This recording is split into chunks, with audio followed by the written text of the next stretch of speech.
At this point, you should have written out your 3 similarity sentences where you're talking about the similarities between the play and the short story. Remember, I had to change my content a little bit, so I'm talking about Mellow Yellow and Mountain Dew instead of the play and the short story, mostly because I want for students to be able to come up with their own ideas here instead of copying down the exact same stuff that I have written. You are welcome to use those sentence frames that are on the website that I showed you in the last video if you feel like you need help with how to phrase stuff, but the ideas here should truly be your own.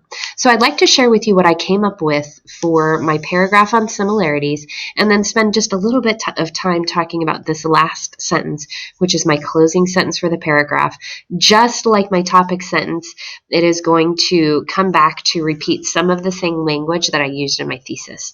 So here's what I have so far. Mountain Dew and Mellow Yellow bear some minor similarities.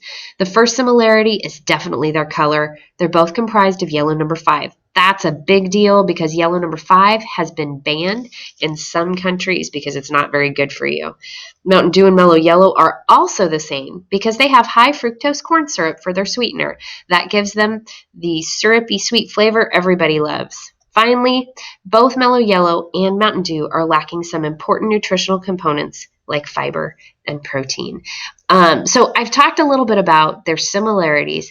Now I want to use this last sentence to give me a transition into my next paragraph, but I still plan to repeat some of what I said up here in my similarities. If you guys remember, before, one of my thesis statements that I liked said, although they bear some minor similarities, the differences between the play and the story are striking.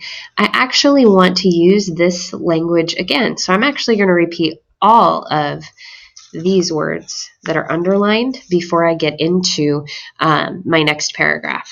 So this transition statement is going to say, although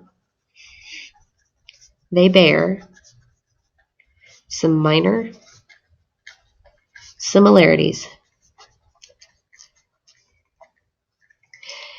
they have differences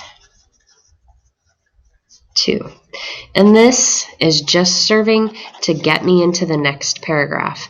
Now, my topic sentence for my differences paragraph is going to repeat some of that language from this thesis statement as well.